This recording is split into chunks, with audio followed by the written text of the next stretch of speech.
Thomas Samuel Kuhn lahir pada 18 Juli 1922 di Cincinnati, Ohio, Amerika Serikat. Dia adalah seorang filsuf, fisikawan, dan sejarawan Amerika Serikat. Karir seorang Thomas Kuhn dimulai dari seorang guru fisika, kemudian beralih ke sejarah ilmu pengetahuan, dan sebagian karirnya berkembang. Dia pun pindah ke filsafat ilmu. Salah satu hasil karya Thomas Kuhn yang terkenal adalah buku yang berjudul The Structure of Scientific Revolution.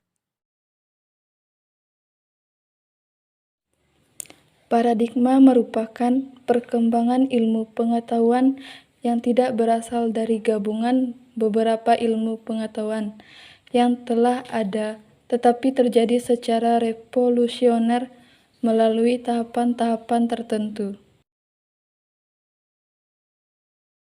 Paradigma didefinisikan sebagai pandangan dasar tentang apa yang menjadi pokok bahasan yang seharusnya dikaji oleh disiplin ilmu pengetahuan, mencakup apa yang seharusnya ditanyakan dan bagaimana rumusan jawabannya disertai dengan interpretasi jawaban. Menurut Kuhn, ilmu pengetahuan berevolusi dari teori sederhana menuju teori yang lebih sempurna. Sebuah paradigma dapat berubah tergantung sejauh mana kebenaran paradigma itu masih dapat diterima. Jadi, sebagai konsekuensi, sains harus mengandung suatu cara untuk mendobrak keluar dari suatu paradigma ke paradigma lain yang lebih baik. Inilah revolusi ilmiah.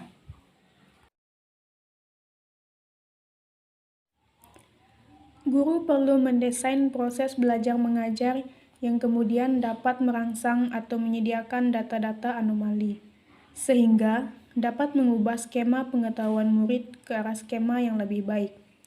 Skema yang dimaksud di sini adalah struktur mental seorang anak, di mana ia akan beradaptasi dan mengkoordinasi lingkungan sekitarnya.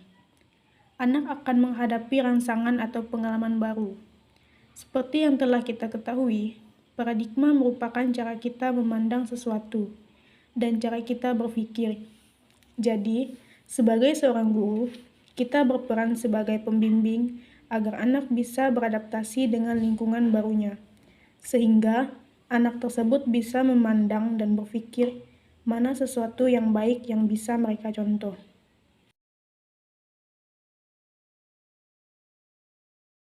Yang pertama, paradigma metafisik merupakan paradigma yang menjadi konsensus terluas dan membatasi bidang kajian dari satu bidang keilmuan saja. Fungsi paradigma metafisik yaitu untuk merumuskan masalah ontologi, realitas, atau objek kajian yang menjadi titik fokus kajian peneliti ilmiah atau para ilmuwan. Nah, yang kedua, paradigma sosiologi merupakan cara pandang dalam melihat persoalan atau fenomena sosial. Secara sederhana, paradigma juga bisa dipahami sebagai cara pandang ilmuwan dalam melihat suatu persoalan, atau paradigma sosiologi merupakan cara pandang dalam melihat persoalan atau fenomena sosial. 3. Paradigma konstruk. Paradigma konstruk merupakan paradigma dalam komunikasi yang menganggap bahwa realitas sosial bersifat relatif, yaitu realitas sosial merupakan hasil konstruksi sosial. Pada kenyataannya, realitas sosial tidak bisa berdiri sendiri tanpa peran dari individu, baik dari luar maupun dari dalam realitas itu sendiri.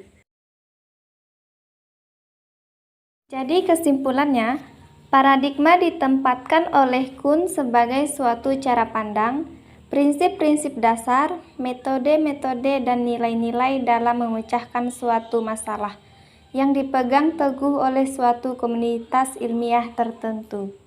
Banyak sekali pengertian paradigma, di mana para ilmuwan mengemukakan pendapat mereka tentang paradigma. Namun, pendapat para ilmuwan tersebut tidak dibenarkan ataupun disalahkan oleh Kuhn. Semua pendapat tersebut dikumpulkan dan terus dikembangkan sehingga menjadi sebuah kebenaran.